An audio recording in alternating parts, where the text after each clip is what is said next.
अस्सलाम वालेकुम। आज की क्लास में हम लोग एक नई क्लास ऐड करना सीखेंगे। मैं बिल्कुल स्टार्ट से शुरू कर रहा हूँ न्यू प्रोजेक्ट, और शुरू में थोड़ा सा ये स्लो होगा। उसके बाद हम लोग यहाँ से मेक श्योर कि विजुअल सी शार्प है, देन कंसोल एप्लीकेशन है, यहाँ पे हम लोग नाम रखेंगे, आप लोग जो भी यहाँ पे रखना चाहें।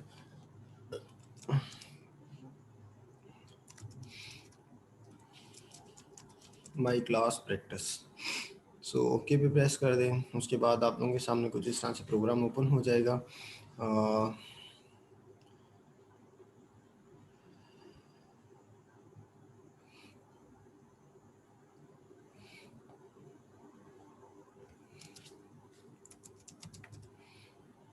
Console dot read line last line के लिए, ताकि हम लोग स्क्रीन को रोक सकें। सो लेट्स सी, जब मैं इसको एग्जीक्यूट करूँगा, सो न्यू शेयर में जाके इस तरह से ये स्क्रीन रुकी हुई आप लोगों के सामने नज़र आएगी। So again coming back to the program, यहाँ से जाए उसकी एग्जीक्यूशन बंद की जा सकती है। अब सपोज़ करें, लास्ट लेक्चर के अंदर हम लोगों ने यहाँ पे काफ़ी ज़्यादा फंक्शंस बनाए थे। सपोज़ यहाँ पे वाइड फैक्टोरियल कुछ इस तरह से था, और फिर उसके बाद हम लोग, किसी बच्चे ने क्वेश्चन पूछा था व्हाट्सएप के ऊपर कि क्या हम मेन से पहले बना सकते हैं, तो यस, हम लोग बना सकते हैं फंक्शंस कुछ इस तरह से। ठीक है।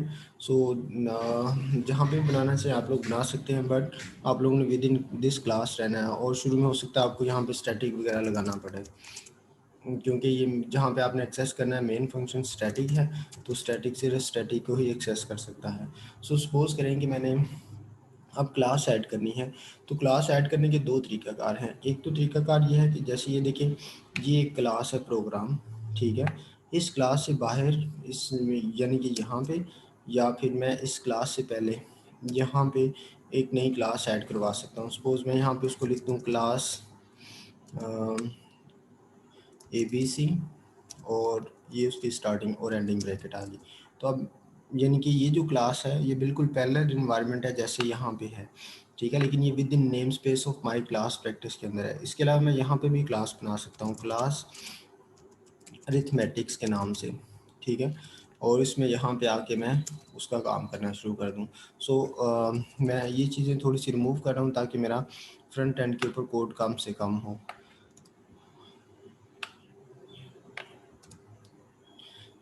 मैं इस क्लास को भी रिमूव कर रहा हूँ।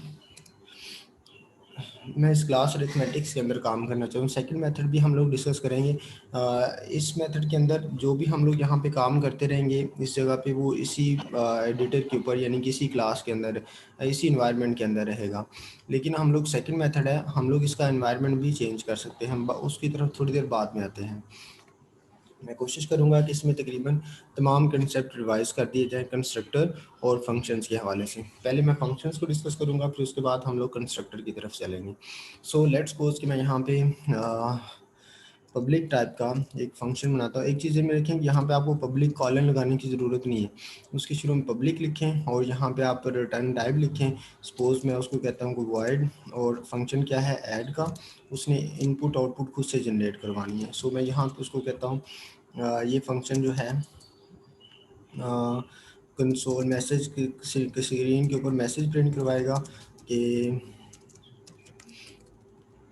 Enter the value A, then हम लोग integer A is equal to integer dot parse text box, sorry I am sorry, console dot read line, similarly console dot write line, और उसमें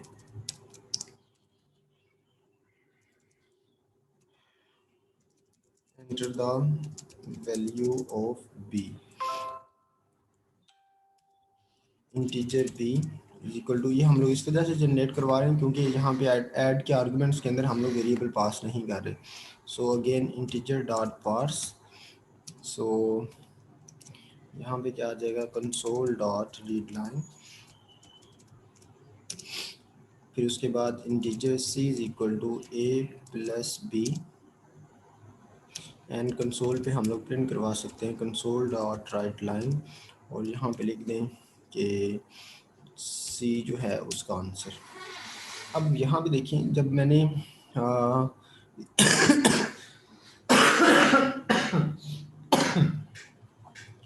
मैंने इस मेन फंक्शन के अंदर इस फंक्शन को एक्सेस करना है, तो ये जो फंक्शन है वो अरिथमेटिक्स क्लास का है, तो मुझे इस अरिथमेटिक क्लास का मुझे इधर ऑब्जेक्ट बनाना पड़ेगा ताकि मैं इस अरिथमेटिक क्लास के इंटरनल फीचर्स को एक्सेस कर सकूं। Consider this as a country Iran, और इसको आप पाकिस्तान कंसिडर कर सकते हैं। पाकिस्तान के इस अदारे ने, मेन फंक्शन ने, ईरान की किसी फंक्शन को एक्सेस करना है जो कि ये वाला है। इसको एक्सेस करने के लिए पाकिस्तान क्या करेगा, पहले अपने मुल्क के अंदर बैठे हुए उसके एम्बेसडर को कॉल करेगा, तो देन उस एम्बेसडर से पूछेगा कि मुझे आपकी कंट्री का ये वाला फंक्शन चाहिए। आई एम सॉरी, ये वाला फंक्शन चाहिए, तो देन वो इसकी based upon the access type public private protected, वो उसकी एक्सेस यहाँ पे प्रोवाइड करेगा। सो मैं पब्लिक प्राइवेट की तरफ थोड़ी देर बाद में आऊँगा, but for the time being मैंने जो पहले यहाँ पे इन्वेस्टर यानी कि ऑब्जेक्ट बनाना है अरिथमेटिक्स क्लास का। सो अरिथमेटिक्स का AOBJ मैं नाम दे देता हूँ, A for arithmetics, OBJ for object is equal to new arithmetics. और हर क्लास, एक चीज़ ध्यान में रखनी है कि हर क्लास का बिल्ट इन, जैसे क्लास प्रोग्राम है या क्लास अरिथमेटिक्स है, उसका एक बिल्ट इन कंस्ट्रक्टर होगा जिसके आर्गुमेंट खाली होंगे, जिसके आर्गुमेंट क्या होंगे, खाली होंगे। और न्यू के ऑपरेटर के ज़रिए वो उसको डायनामिक मेमोरी एलोकेट करता है, यानी कि ड्यूरिंग एग्जीक्यूशन वो इन वेरिएबल्स को मेमोरी एलोकेट करता है। सो हर क्लास के एक बिल्ट इन जो है ना कंस्ट्रक्टर होता है जो कि खाली आर्गुमेंट के साथ होता है, और जब हम लोग यहाँ पे अपना कंस्ट्रक्टर खुद से बना लेते हैं तो देन वो उस कंस्ट्रक्टर को रिमूव करवा देता है, लेकिन वो हमें फ्रंट एंड के ऊपर नज़र नहीं आ रहा होता। सो अब सपोज करें मैं AOBJ के ज़रिए इसके इंटरनल ऐड का फंक्शन एक्सेस करता हूँ। देखिए जैसे मैंने ऐड के ऊपर कर्सर लेके आऊँ तो ये कह रहा है कि ऐड का फंक्शन खाली इनपुट आर्गुमेंट के साथ अरिथमेटिक्स क्लास में डिफाइन है और उसकी आउटपुट टाइप क्या है, वॉइड है। ठीक है, सो मैं जैसे ही यहाँ पे ऐड अगेन यहाँ पे ब्रैकेट प्रेस करूँगा तो मुझे ये बता रहा है कि ऐड फंक्शन अरिथमेटिक्स क्लास का है और उसकी रिटर्न टाइप वॉइड है। सो मैं इसको एज इट इज़ यहाँ पे कॉल कर लूँगा। नाउ जैसे ही मैं प्रोग्राम एग्जीक्यूट करूँगा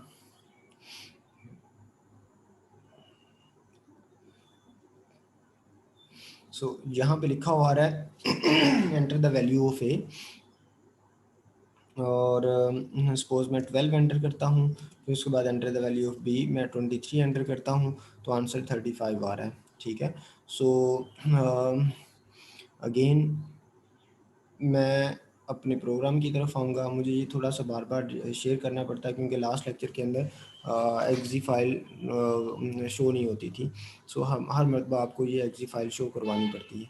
सो अगर एक चीज़ और ध्यान में रखें कि अगर सपोज़ करें कि मैं यहाँ पे किसी फंक्शन की शुरू में यहाँ पे डिफ़ाइन कर देता हूँ प्राइवेट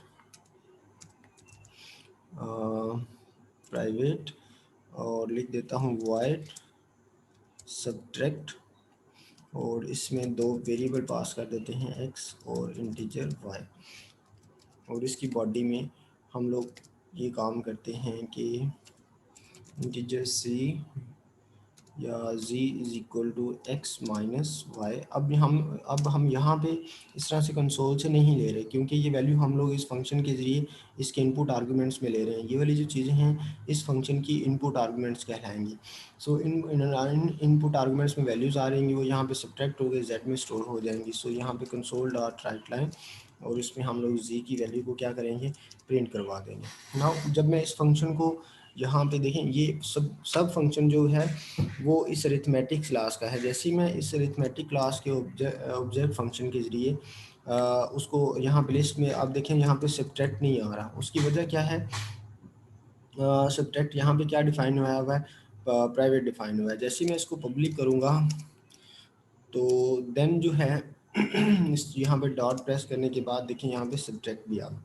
अगेन इसको भी वो डिफाइन कर रहा है कि इसको आपने दो इनपुट आर्गुमेंट्स पास करने हैं और इसकी रिटर्न टाइप क्या है, वॉइड है, और ये अरिथमेटिक्स क्लास का है। सो यहाँ पे मैं सिंपली क्या काम करूँगा, सपोज 5,3 पास कर दूंगा, तो आंसर जो है वो 2 आना चाहिए। सो जैसे मैं एग्जीक्यूट करूँगा, एग्जीक्यूट करने के बाद मैं न्यू विंडो शेयर करूँगा और यहाँ से अगेन यहाँ पे देखिए मैं सॉरी, ये हमें इसकी अभी ऐड किए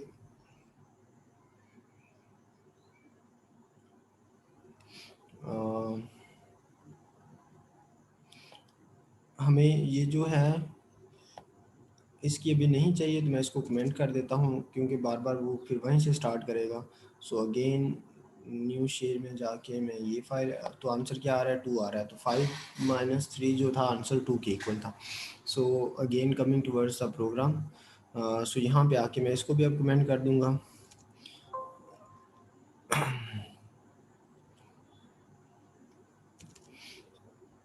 सो अनदर फंक्शन, इसमें मैं तकरीबन कोशिश कर रहा हूँ कि अरिथमेटिक्स क्लास के अंदर चारों फंक्शंस की टाइप को दोबारा से फिर डिवाइस कर दूँ, पब्लिक, और यहाँ पे हम लोग फ्लोट कर लेते हैं, और मल्टीप्लिकेशन का फंक्शन, और इसमें इनपुट आर्गुमेंट्स उसने खुद से जनरेट करने हैं।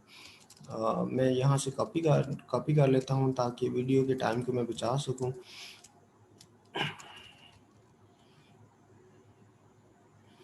कंट्रोल वी, और यहाँ पे सिंपली हम लोग क्या करेंगे, अब यहाँ पे एक चीज़ मैंने रिटर्न टाइप फ्लोट लिखी है, ठीक है, तो आप लोग यहाँ पे फ्लोट वैल्यूज़ भी पास कर सकते हैं ना। जैसे मैं यहाँ पे फ्लोट लिखूँगा तो ये एरर नहीं दे रहा, लेकिन आप देखिए कंसोल से जो भी वैल्यू वो रीड करेगा उसको इंटीजर में कन्वर्ट करेगा। आप कंसोल पे लिखते हैं 6.5, 6.5 को इंटीजर में कन्वर्ट करेगा तो 6 रह जाएगा, 6 को चाहे आप फ्लोट में रखवाएंगे तो वो 6.0 बना देगा। सो इस वजह से आपको यहाँ पे भी क्या करना पड़ेगा, फ्लोट ही लिखना पड़ेगा, ताकि वो अगर स्क्रीन के ऊपर आप फ्लोट लिखते हैं तो वो यहाँ पे भी आके फ्लोट में ही पार्स करे। सिमिलरली यहाँ पे भी फ्लोट आएगा और यहाँ पे भी आपके पास फ्लोट आ जाएगा। अब सिमिलरली जो जी है, G will be equal to A multiply by B, and चूँकि इसने रिटर्न करवाना है तो यहाँ पे हम सी आउट नहीं करवाएंगे, हम लोग सिंपली क्या करेंगे, रिटर्न जी करवा लेंगे। अब एक चीज़ ये में रखनी है कि जो डाटा टाइप यहाँ पे लिखी हुई है और जो चीज़ यहाँ से रिटर्न हो रही है उनकी डाटा टाइप क्या होनी चाहिए, जेड रिटर्न हो रहा है, जेड की डाटा टाइप फ्लोट, और यहाँ पे लिखी हुई डाटा टाइप सेम होनी चाहिए। अब मैंने इस फंक्शन को यहाँ पे कॉल करना है, तो अगेन मैं क्या करूँगा, ए ओ बी जे जो कि इस क्लास का ऑब्जेक्ट है उसके ज़रिए मैं इसको कॉल करूँगा, और यहाँ पे मुझे वो कह रहा है कि आपने कोई भी चीज़ इनपुट में नहीं देनी, लेकिन ये आपको आउटपुट में एक वैल्यू रिटर्न करवा रहा है। सो इस वैल्यू जो रिटर्न करवा रहा है वो फ्लोट टाइप की है, तो मैं यहाँ पे क्या करूँगा, फ्लोट में जाके इसका आंसर स्टोर करवा लूँगा, और अगेन ना हम लोग इस आंसर को फर्दर यूटिलाइज़ कर सकते हैं, लेकिन मैं यहाँ पे सिर्फ उसको प्रिंट करवा रहा हूँ। यूटिलाइज़ करने से क्या मुराद है, इस आंसर को हम लोग फर्दर किसी अरिथमेटिक ऑपरेशंस के अंदर इस्तेमाल कर सकें। सो आंस मैं यहाँ पे प्रिंट करवा दूँगा। सो लेट्स सी कि वो क्या काम करता है। Let me share the execution window. Enter the value of A, suppose मैं 2 एंटर करता हूँ, enter the value of B 3 enter किया, तो आंसर जो है मल्टीप्लिकेशन का 6 आ गया। और नेक्स्ट जो है जो फोर्थ टाइप ऑफ फंक्शन है, देन अगेन पब्लिक, और उसमें भी रिटर्न हम करवा लेते हैं, तो डिवीजन, और उसमें हम लोग वेरिएबल पास कर लेते हैं float X comma float Y, float Y, और इसमें हम लोग सिंपली क्या काम करेंगे, float z is equal to X by Y. अब यहाँ पे मैं आर्गूमेंट्स चूँकि पास किए हुए हैं, सो इस वजह से मैं इनको यहाँ से कंसोल से नहीं लूँगा। अब ये देखिए डिवीजन के नीचे वो एरर दे रहा है, उसकी वजह ये है कि यहाँ पे आपने रिटर्न टाइप लिखी हुई है। जब तक आप यहाँ से रिटर्न की कीवर्ड नहीं लिखते और तब तक ये वाली एरर रिमूव नहीं होगी। देखिए अब जैसे लिखा है तो वो वहाँ से एरर रिमूव हो गई है। अब मैं दोबारा से इसको कॉल करना चाहूँगा, तो कॉल करते वक्त मैं सिंपली यहाँ पे क्या काम करूँगा, ए ओ बी जे डॉट, और यहाँ पे डिवीजन के अंदर मैं वेरिएबल्स पास करूँगा 2.5 डिवाइडेड बाय 2, और उसके बाद इसका आंसर जो है मुझे फ्लोट में स्टोर करवाना है। So float again ans is equal to this. I am sorry, यहाँ पे वो एक छोटा सा मसला देगा, 2.5 को वो डबल वैल्यू कंसिडर करेगा। अगर आपने इसको फ्लोट में कन्वर्ट करना है तो यहाँ पे साथ सिंपली f लिख दें तो एरर रिमूव हो जाएगी। यानी कि 2.5 ये शारी वाली वैल्यू को बाय डिफ़ॉल्ट वो डबल कंसिडर करता है, double type data type consider करता है। आप साथ f लिख देंगे तो वो उसको फ्लोट कंसिडर करेगा। अब आप सिंपली कंसोल पे इसका आंसर प्रिंट करवा सकते हैं। कंट्रोल सी, इसका आंसर जो है वो क्या आएगा, 1 पॉइंट समथिंग आएगा। So let me share the window. So answer is 1.25। So again coming towards the program, ये हमारे पास तकरीबन चारों types of function in the class हो गए हैं, चारों types of function in the class हो गए हैं। सो उसके बाद नेक्स्ट हम लोग इस क्लास के कंस्ट्रक्टर की तरफ आते हैं। सपोज करें हमारे पास इंटरनल वेरिएबल है integer x, y by default, जिसके साथ आप नहीं लिख रहे पब्लिक या प्राइवेट, तो वो बाय डिफ़ॉल्ट प्राइवेट होगा। अब मैं इन वेरिएबल्स को, ये प्राइवेट वेरिएबल्स हैं, इनको वैल्यूज़ इनिशियलाइज करवाना चाहता हूँ। तो मैं यहाँ पे क्या करूँगा, जो है ना कंस्ट्रक्टर डिफ़ाइन करूँगा मसलन कुछ इस तरह से अरिथमेटिक्स, और इसमें मैं यहाँ पे आर्गुमेंट पास कर सकता हूँ इंटीजर a, b, और यहाँ पे आर्गुमेंट्स में आके मैं यहाँ पे लिख दूँ सॉरी इंटीजर b। सो मैं यहाँ पे आके लिख दूँ x is equal to a and y is equal to b। अब देखें, जैसे ही हमने यहाँ पे एक कंस्ट्रक्टर बनाया है जिसमें 2 आर्गुमेंट्स हैं, तो उसने यहाँ पे नीचे एरर देना शुरू कर दिया उसने, क्योंकि बाय डिफ़ॉल्ट ये खाली आर्गुमेंट वाला कंस्ट्रक्टर एग्जिस्ट करता है। जैसे ही हम लोग अपनी मर्ज़ी का कंस्ट्रक्टर बना लेते हैं तो ये बाय डिफ़ॉल्ट जो कंस्ट्रक्टर होता है वो गायब हो जाता है। अब इस मसले को, या एक तो तरीका, हमें इसकी भी ज़रूरत है और खाली वाले की भी ज़रूरत है सपोज़ करें, तो उसके लिए फिर हम लोग क्या करते हैं, एक और कंस्ट्रक्टर बना लेते हैं अरिथमेटिक्स, उसमें फ़िलहाल फिर कोई काम नहीं करते। यहाँ पे अब ये खाली हो गया। अब वो ऊपर वाली एरर भी रिमूव होनी चाहिए, लेकिन अभी वो नहीं कर रहा, तो इसका मतलब है ड्यू टू प्रोटेक्शन लेवल। सो इसमें आपको इनका साइन के साथ पब्लिक मेंशन करना पड़ेगा, पब्लिक। सो देखिए अभी वो एरर वहाँ से रिमूव हो गई है, क्योंकि बाय डिफ़ॉल्ट अगर साथ कुछ नहीं लिखते तो देन आपको वो उसको प्राइवेट कंसीडर करता है, और प्राइवेट को तो इसलिए क्लास से बाहर हम एक्सेस नहीं कर सकते। और यहाँ पे जो कंस्ट्रक्टर होता है उसके शुरू में हम लोग डाटा टाइप नहीं लिखते, क्योंकि वो चीज़ों को इनिशलाइज करने के लिए यूज़ होता है। सो इन एक्स और वाई के ऊपर हम लोग को बाद में किसी फंक्शन के ज़रिए ऑपरेशन अप्लाई कर सकते हैं। मसलन मैं यहाँ पे एक फंक्शन लिखता हूँ पब्लिक वाइड, वाइड कर लें या कोई रिटर्न करवा लें, रिटर्न पब्लिक फ्लोट रिटर्न कर, इंटीजर वैल्यूज हैं तो इंटीजर रिटर्न करवा लेते हैं, इंटीजर फैक्टोरियल रिटर्न करवा लेते हैं, ठीक है। और इसमें मैं वैल्यू नहीं पास कर रहा, लेकिन इसने इंटीजर वैल्यू रिटर्न करवानी है। तो सपोज़ मैं यहाँ पे डबल टाइप का, आई एम सॉरी, यहाँ पे अगर फैक्टोरियल का कोड लिख रहे हैं तो हम लोग यहाँ पे रिटर्न डबल वैल्यू करवा लेते हैं, ठीक है। सो यहाँ पे आके मैं कहता हूँ double f is equal to 1, फिर उसके बाद वही फैक्टोरियल वाला कोड यहाँ से शुरू होगा, इक्वल जाएगा 0 की बजाय 1 से शुरू होगा, सॉरी 2 से शुरू कर लें, अल्ट्रेशन कम हो जाएगी, और यहाँ पे कहाँ तक जाएगा, सपोज मैं x का फैक्टोरियल ले रहा हूँ, ठीक है। x कहाँ से इनिशलाइज होया हुआ होगा, इसमें अपने कंस्ट्रक्टर के ज़रिए इनिशलाइज हुआ होगा। So f is equal to F multiply by I, और फिर उसके बाद रिटर्न f आ जाएगा, ठीक है। सो जैसे रिटर्न के नीचे आएगा तो ये एरर रिमूव हो जाएगी। अब देखिए मैं जैसे ही अब मुझे इस फैक्टोरियल फंक्शन को कॉल करना है, मुझे थोड़ा सा अब समझना है चीज़ों को। इस फैक्टोरियल फंक्शन को कॉल करना है। अब ये फैक्टोरियल फंक्शन क्या काम करता है, जो इसका इंटरनल वेरिएबल x है उसका फैक्टोरियल कैलकुलेट करता है।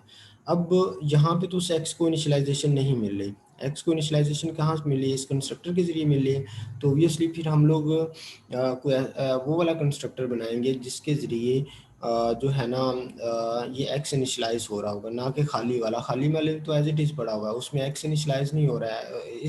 इस कंस्ट्रक्टर के जरिए x को सेपरेट मेमोरी मिलेगी। और दो तीन और बातें भी यहाँ पर डिस्कस हो सकती हैं। सो अरिथमेटिक्स यहाँ पे मैं क्या देता हूँ कि सेकेंड अरिथमेटिक क्लास का object S for second, A for arithmetic and obj for object is equal to new।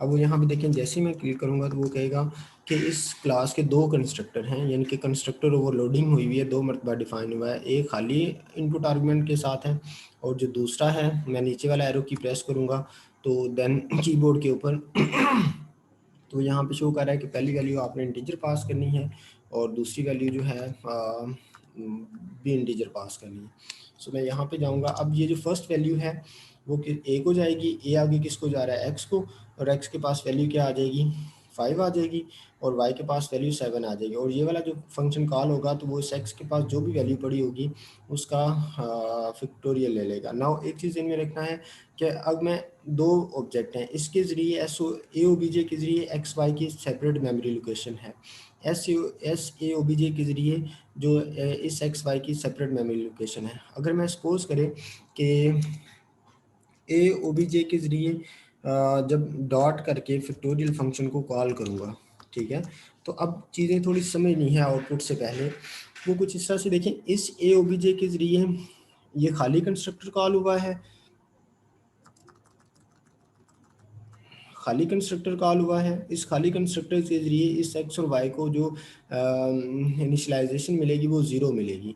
और फिर उसके बाद और ये रिटर्न करवा रहा है, तो मैं इसका आंसर जो है ना यहाँ पे डबल वैल्यू में स्टोर करवा लेता हूँ फॉर द मैं इसको एफ एफ का नाम दे देता हूँ और इस एफ एफ को हम लोग आउटपुट में शो करवा लेते हैं, ठीक है, just for the sake of standing के किसी क्लास के जब दो ऑब्जेक्ट बनाते हैं तो उसका क्या मतलब देखें।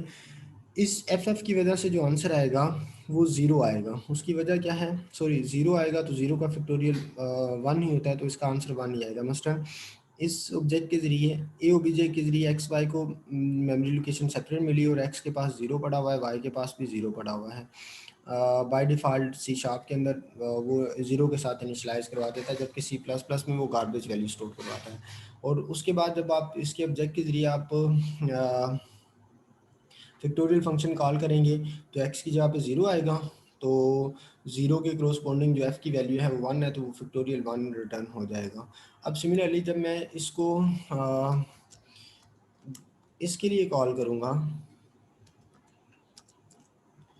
सेकेंड ऑब्जेक्ट के लिए एस ओ बी जे के लिए, इस एस ओ बी जे की सेपरेट मेमोरी लोकेशन है और उसके पास 5 जो है वो ए के पास जाएगा, ए आगे किसके पास चला जाएगा, एक्स के पास। और जब हम S A O B J के ज़रिए फैक्टोरियल फंक्शन को कॉल करेंगे तो देन वो हमारे पास जो आंसर देगा वो 5 का फैक्टोरियल देगा, क्योंकि 5 चला गया है एक्स के पास और एक्स की वैल्यू क्या होगी 5, और यहाँ से हम लोग इसका आंसर रिटर्न करवा सकते हैं। मैं एस एफ एफ का नाम दे देता हूँ, यानी कि सेकेंड फैक्टोरियल की वैल्यू। और फिर उसके बाद इसको कंसोल पे प्रिंट करवा लेते हैं, कंसोल डॉट राइट लाइन, और उसमें एस एफ एफ से प्रिंट करवा लेंगे। सो एक का आंसर 1 आना चाहिए और दूसरे का आंसर क्या आना चाहिए, 5 का factorial. So let start from the beginning, और मैं विंडो को शेयर करता हूँ। सो पहली वैल्यू 1 आ रही है तो इसका मतलब है वो 0 उसके पास था, दूसरी वैल्यू 120 आ रही है तो 5 का फैक्टोरियल कैलकुलेट हो रहा है। सो इस तरह से फंक्शन ओवरलोडिंग भी होगी और मेमोरी एलोकेशन, दो किसी क्लास के दो ऑब्जेक्ट बनाते हैं तो उनकी सेपरेट मेमोरी लोकेशन होगी। सो उसके लिहाज से वो काम करेंगे।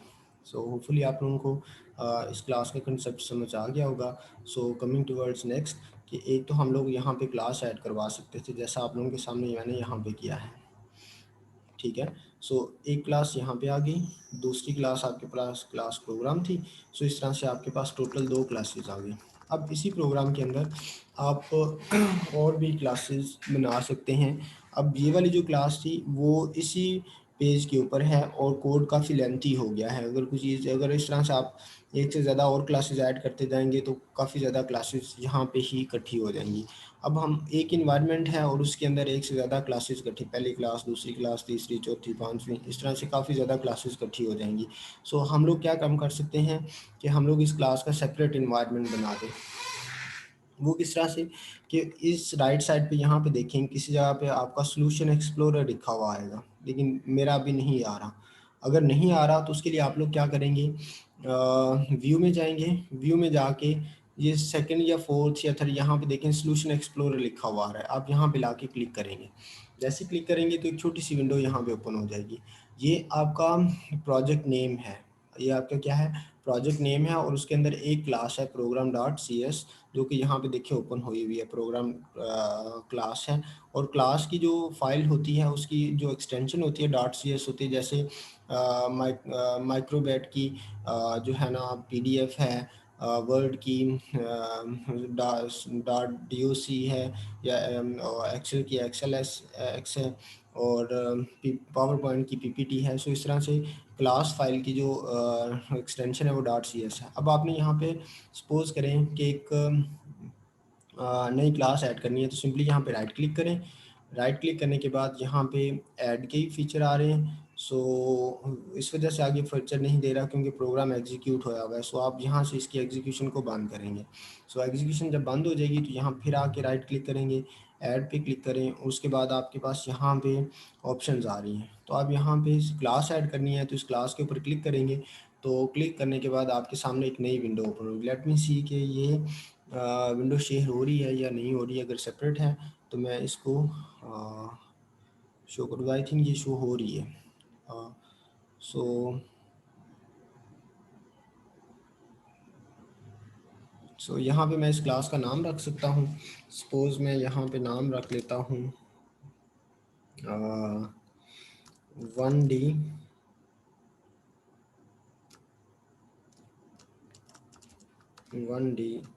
अरे, ठीक है, 1 डायमेंशनल अरे। अब मैं जैसे इसके ऊपर ऐड के ऊपर क्लिक करूँगा तो यहाँ पे देखिए लिखा हुआ आ जाएगा 1D रे, और ये 1D रे का एनवायरनमेंट। अब देखिए 2 क्लासेस हो गई हैं। इस क्लास की भी नेम स्पेस जो आपने प्रोजेक्ट नेम रखा हुआ है, और प्रोग्राम डॉट सी एस की भी जो नेम स्पेस है वो क्या है, माई क्लास, जो आपने प्रोजेक्ट नेम लिखा हुआ है। अब सिमिलरली आप सेकंड क्लास भी इसमें ऐड करवा सकते हैं। और सेकंड क्लास में हम लोग यहाँ पे क्या लिख सकते हैं, 2D